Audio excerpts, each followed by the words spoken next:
நாம பொதுவா என்ன சொல்லிட்டு இருக்கிறோம்னு பாத்தீங்கன்னா, டேய் டிவிகே காரணங்களா டிஎம்கேவை பார்த்து கத்துக்கோங்க, டேய் டிவிகே காரணங்களா இந்த கட்சியை பார்த்து கத்துக்கோங்க, அந்த கட்சியை பார்த்து கத்துக்கோங்கன்ட்டு டிவிகேக்கு நம்ம கிளாஸ் எடுத்துட்டு இருக்கோம். குறிப்பா டிவிகேவோட தலைவர் விஜய்க்கு பாத்தீங்கன்னா நம்ம கிளாஸ் எடுத்துட்டு இருக்கோம். இவங்கள பார்த்து கத்துக்கோங்க, இவங்க எப்படி எப்படி நடத்துறாங்க பாருங்க ஒரு நிகழ்ச்சியை அப்படின்ட்டு தான் நம்ம டெய்லி சொல்லிட்டு இருக்கோம்.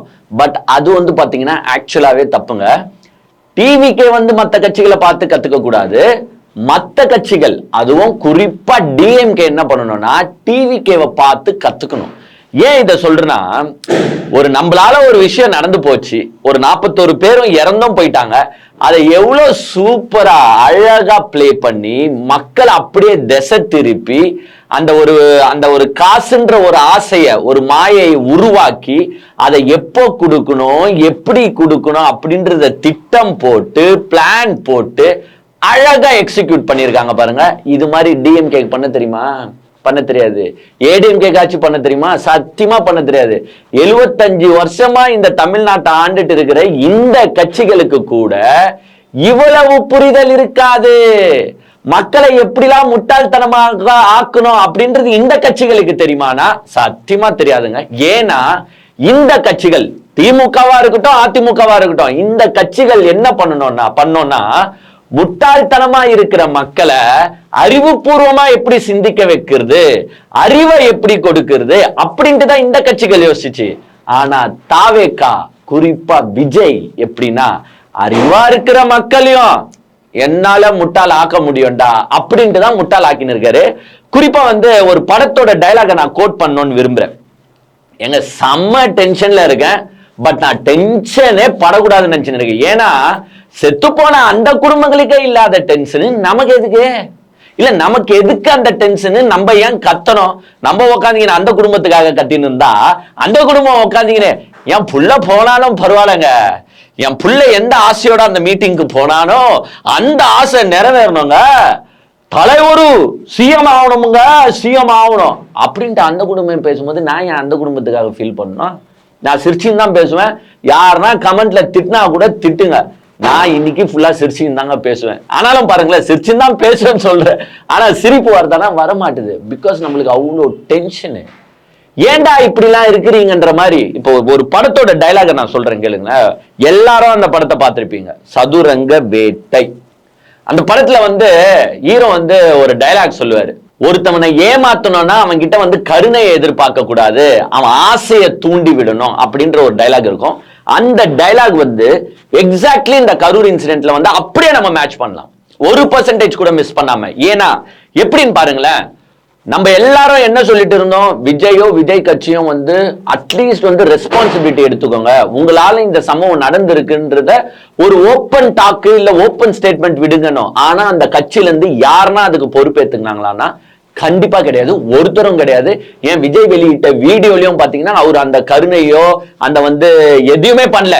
ஏன்னா சதுரங்க வேட்டையில சொல்லிருக்கு, அவன் கிட்ட கருணையை எதிர்பார்க்க கூடாது, அவன் ஆசையை தூண்டி விடணும். அப்போ விஜய் அந்த கருணையை மக்கள் கிட்ட போடல. ஏன்னா அந்த கருணையா நம்ம பேசிட்டா நம்ம தப்பு பண்ணோம், நம்ம சைடும் தப்பு இருக்கு அப்படின்றத அவங்க நினைச்சுக்கிட்டா நம்மள அவங்க மதிக்க மாட்டாங்க அப்படின்றனால அவர் என்ன பண்றாரு, அந்த கருணையை வெளியில காட்டல. இந்த பணத்தை கொடுத்தாங்க பாத்தீங்களா, இந்த பணத்துக்கு வரும், அதுதான் அந்த ஆசையை தூண்டி விடுது. அந்த ஒரு ஏக்கத்தை என்ன பண்ணாங்கன்னா உடனே அமைச்சிடல. இப்போ அவர்கிட்ட இல்லாத காசும் ஒன்றும் கிடையாது, அவங்க காசு தரணும்னா அடுத்த நாளே கூட கொடுத்துருக்கலாம். பட் அடுத்த நாள் கொடுத்தாங்களா? கொடுக்கல. ஏன் கொடுக்கல? அதுக்கு பின்னாடிதான் இந்த ஆசையை தூண்டி விடுறது.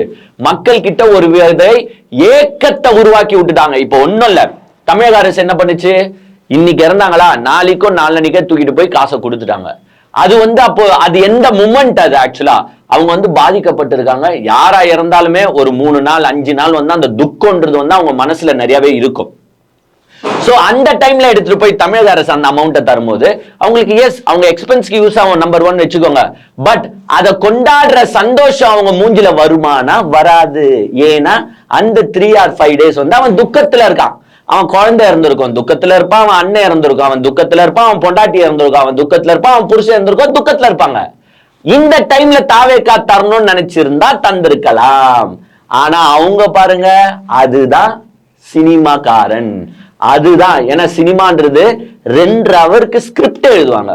இந்த சீன் இப்படி, இந்த சீனுக்கு அப்புறமா இந்த சீனை போடலாம், இல்ல டேய் அங்க எடுத்தோம் பாரு, அந்த சீனை தூக்கின்னு வந்து இங்க சொருடா, எடிட்டிங் ஜாப். இதுதான் சினிமாக்காரன் புத்தி. உடனே காசு தந்தா மக்களுக்கு அந்த ஒரு இம்பார்ட்டன்ஸ் இருக்காது, அந்த ஒரு ஏக்கத்தை நம்ம சாட்டிஸ்ஃபை பண்ண மாதிரி இருக்காது. சோ அவங்களுக்கு வந்து ஆசையை தூண்டி விடுவோம்னு என்ன பண்ணாங்க, ஃபர்ஸ்ட் வாரம் தரல, செகண்ட் வாரம் தரல, இன்னைக்கு வந்துடும், அன்னைக்கு வந்துடும், இன்னைக்கு வந்துடும், விஜய் வந்து தர போறாரு, விஜய் வந்து தரல.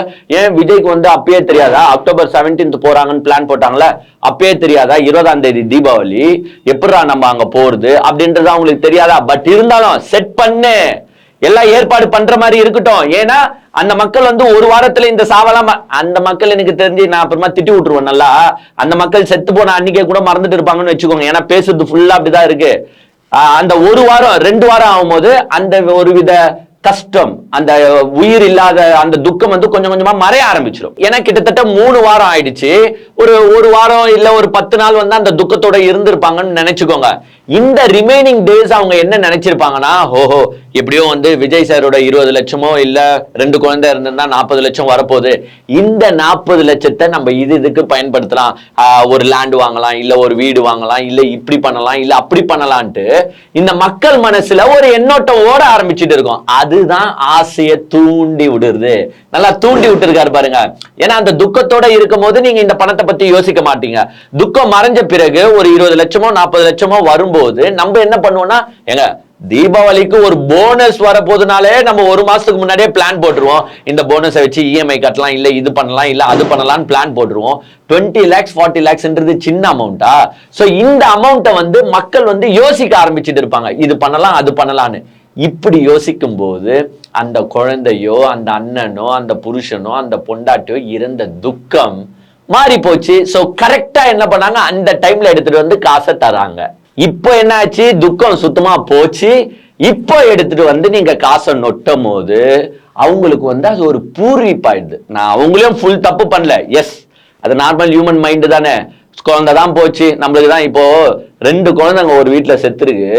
அந்த அம்மா பேசுனத பார்த்தா நமக்கு அப்படியே வயிறு எல்லாம் பத்தி எரியுது. 2 குழந்தை செத்து இருக்கு. அந்த அம்மா 40 லட்சத்தையோ 20 லட்சம் கொடுத்துட்டு அப்புறமா 20 லட்சம் கொடுப்பாங்க. சோ மொத்தம் 40 லட்சம்னு வச்சுக்கோங்க. அந்த அம்மா பேசுது, ஒரு மூஞ்சில ஒரு துக்கம் இல்லை. சரி 2 வாரம் ஆச்சுன்னா 2 குழந்தைக்கு மதிப்பே அவ்வளவுதான் போல, பாத்துக்கோங்க. அங்கங்க வந்து நம்ம வந்து படம் பாக்குறோம். என்ன படம்னா, படம் கூட விடுங்க, படம் கூட விடுங்க. இவங்களுக்கு யார் தெரியுமா பெஸ்ட்?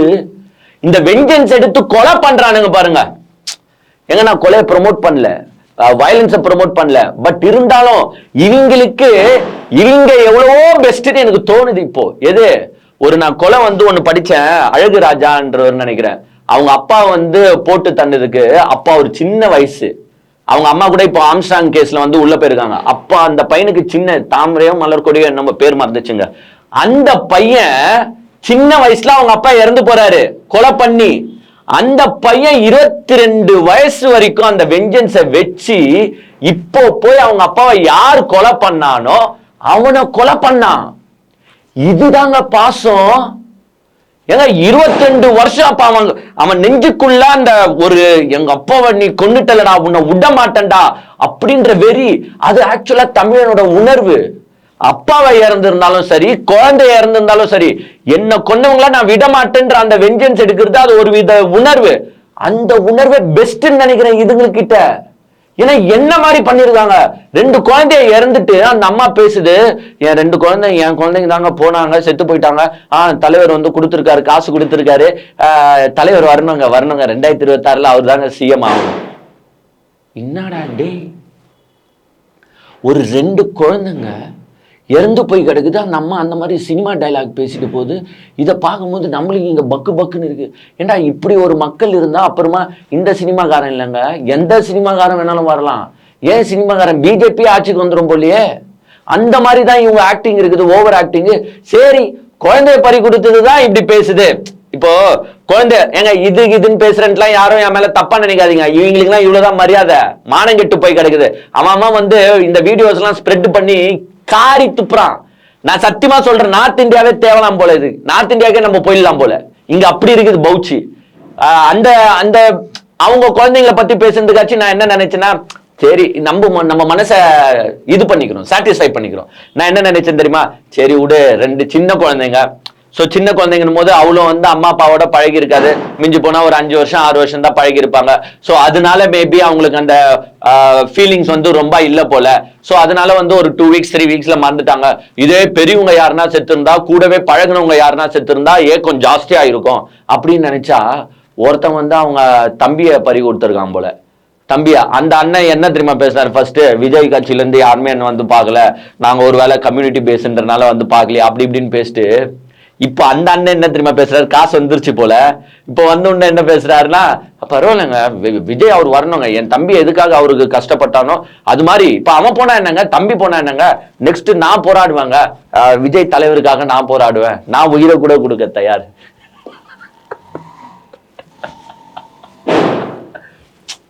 எப்படி பாருங்களேன் இவங்க என்ன செய்யறது. அங்க குழந்தைய சரி அதாச்சும் ஓகே, இங்க வந்து ஒரு 20-25 வருஷம் கூட பழகின அண்ணன், அங்க ஒரு டைலாக் இருக்குது. என்ன டைலாக் தெரியுமா, தம்பி உடையான் படை கஞ்சான், தம்பி உடையான் படை கஞ்சான்னு சொல்லுவாங்க.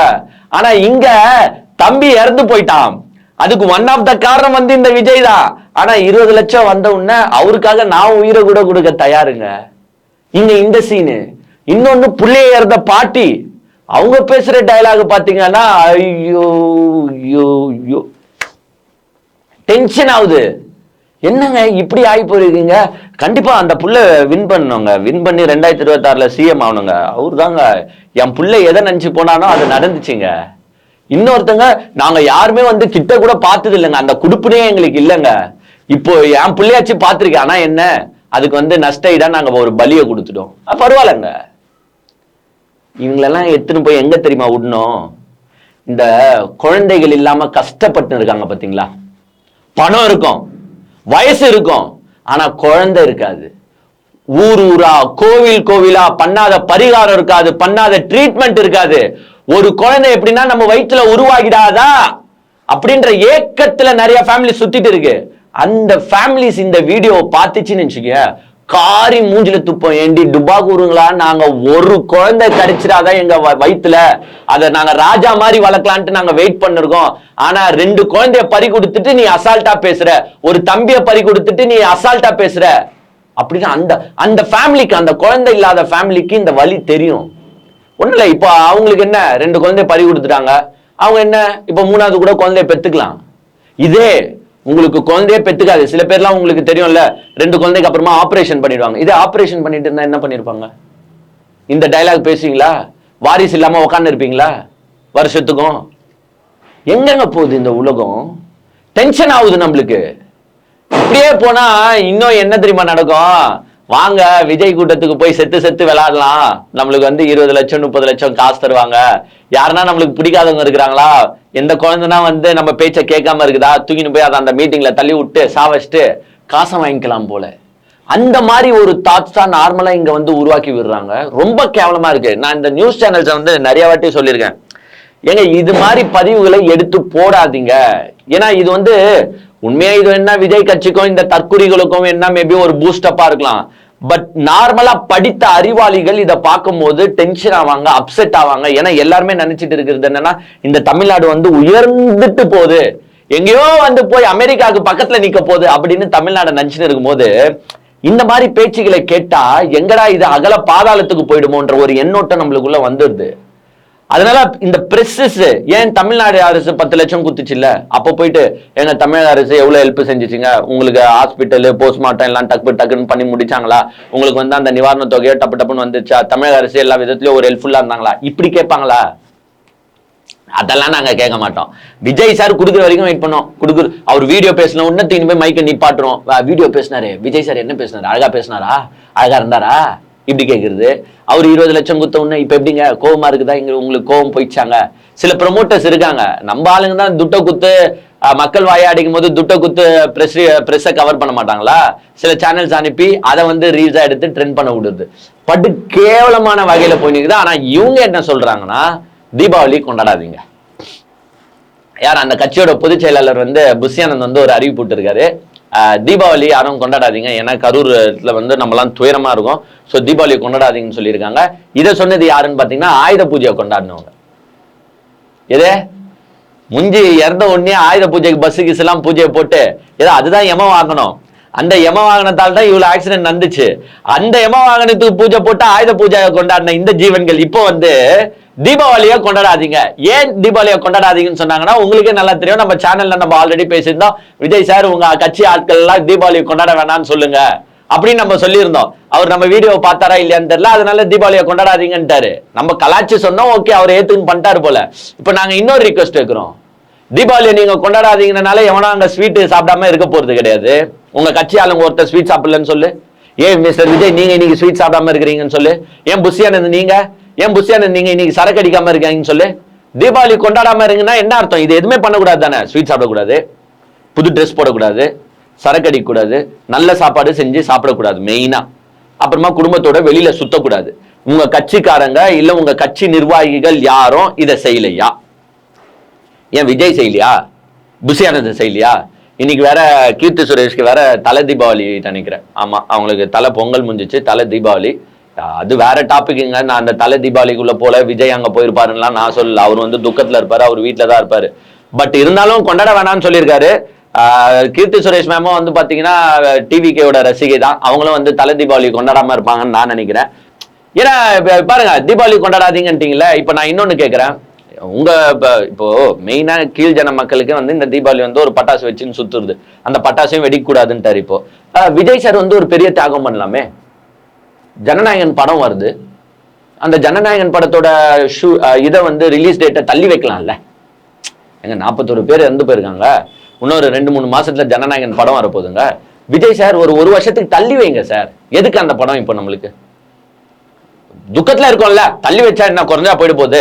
நீங்க ப்ரொடியூசர் கிட்ட சொன்னா அவர் இல்ல நான் ஜனவரி தான் ரிலீஸ் பண்ணணும்னு சொல்ல போறாரா? தள்ளி வைக்க போறாரு, தள்ளி வைங்க. அதே மாதிரி அந்த ஜனநாயகன் படத்துக்கு வந்து ஷூட்டிங் ஒர்க்லாம் நிறைய போயிட்டு இருக்குல்ல. நீங்க நச்ச சீன் வேணா முடிஞ்சு போயிட்டு இருக்கோம், மத்தவங்க நடிக்கிற சீன்லாம் போயிட்டு இருக்குமே, அதெல்லாம் போஸ்ட்பான் பண்ணலாமே. ஏன் அது வந்து இந்த மியூசிக், இந்த பாட்டு, இந்த டச் அப் ஒர்க், இந்த எடிட்டிங் ஒர்க், இந்த சிஜி ஒர்க், எல்லா ஒர்க்கும் போயிட்டு இருக்குமே, அதெல்லாம் கொஞ்சம் போஸ்ட்பான் பண்ணி வைக்கலாமே. ஏன்னா நீங்க துக்கத்துல இருக்கிறீங்கல்ல. ஏன் விஜய் சார் அதெல்லாம் பண்ண மாட்டீங்க? ஏன்னா நமக்கு ஜனநாயகன் படத்துல தானே நம்ம அரசியல் பேசியிருக்கோம், அந்த அரசியலை வச்சு தானே நம்ம சம்பாதிக்க போறோம். அந்த படத்தை வச்சுதான் நம்ம வந்து பிரஸ் மீட்னா என்ன, சிஎம் சீட்னா என்ன, நான் சிஎம் ஆனா என்னென்ன செய்ய போறேன் அப்படின்றதெல்லாம் படத்திலே நம்ம செஞ்சு காட்டுறோம். அதை வந்து நம்ம பொங்கலுக்கு ரிலீஸ் பண்ணி தான் ஆகணும். அதெல்லாம் வந்து போஸ்ட்போன் பண்ணா அப்புறமா நம்ம எங்க கேன்வாசிங்கே பண்ணலையே, எங்க வந்து ஓட்டு போடுவாங்க? இதெல்லாம் பண்ணுங்க விஜய் சார். உங்களோட அடிமட்ட தொண்டனுக்கு நீங்க வந்து தீபாவளி கொண்டாடாதீங்கன்னு ஒரு நியூஸை சொல்றீங்க. அப்ப நீங்க as a head, as a leader இதெல்லாம் கம்ப்ளீட்டா ஸ்டாப் பண்ணுங்க. எங்க இந்த மக்கள் 41 மக்கள் இறந்து போயிருக்காங்க, அதனால ஏன் ஜனநாயகன் படம் இந்த ஜனவரி வருஷம் வராது, ஜனவரி மாசம் வராது, நான் அதை போஸ்ட்பான் பண்ண போறேன், 2027 தான் வரும் சொல்லுங்க, நானே பாராட்டுறேன். அது பண்ண மாட்டாரு, அது வந்து 2026 வரும். இப்படி மக்களை எல்லா விதத்திலையும் மாத்தி மாத்தி ஏமாத்திட்டு இருக்கிற ஒரு தற்கூரி அரசியல் தான் இந்த விஜய் பண்ணிட்டு இருக்கிறது. ஆனா ஆக்சுவலா நான் முன்னாடியே சொன்ன மாதிரி விஜய் வந்து யாரை பார்த்தும் கத்துக்க தேவையில்ல, மற்ற கட்சிகள் தான் விஜயை பார்த்து கத்துக்கணும். எல்லாத்திலையும் பாருங்களேன் ஒரு ஃபோர்ஜரி பண்ணுவாங்க, எல்லாத்திலையும் மாத்தி மாத்தி பேசுவாங்க. ஹைகோர்ட் ஒண்ணு சொன்னா ஒண்ணு, சுப்ரீம் கோர்ட் ஒண்ணு சொன்னா ஒண்ணு, சுத்தமா அப்படியே தூக்கிட்டு போயிட்டு பிஜேபி கிட்ட அடகு வச்சுட்டு இப்போ பிஜேபி ஃபுல்லா இயக்கிட்டு இருக்கு. எல்லாமே பிஜேபி தாங்க செய்து, வேற எதுவும் கிடையாது. அந்த ஃபுல் திட்டமிடுதல் பாருங்களேன். அந்த மக்களை நம்ம எனக்கு அந்த மக்களை திட்டவும் தோணுது, அதை பத்தி யோசிக்கவும் தோணுது. அவங்களோட ஏழ்மையை எப்படி பயன்படுத்திக்கிறாங்க பாருங்க. இந்த கட்சி நாளைக்கு ஆட்சி வந்தா என்னங்க பண்ணும்? அந்த மக்களின் ஏழ்மையை பயன்படுத்தி அவங்களோட பிள்ளைகளே மறக்க செய்யுதுன்னா பாருங்க. திரை மோகம். எது செத்து போன பிள்ளையே கூட போனா பரவாயில்ல, விஜய் வேணும். நீங்க கொடுக்கிற காசு பிளஸ் உங்களோட திரை ஃபேமு, இதுதான் வந்து இந்த தமிழ்நாட்டை நாசமாக்கி கொண்டிருக்கிறது. ஸோ என்னைக்குமே தமிழ்நாட்டுக்குள்ள ஒரு சக்தி வரக்கூடாதுன்னா அது கண்டிப்பா இந்த விஜய் தான்.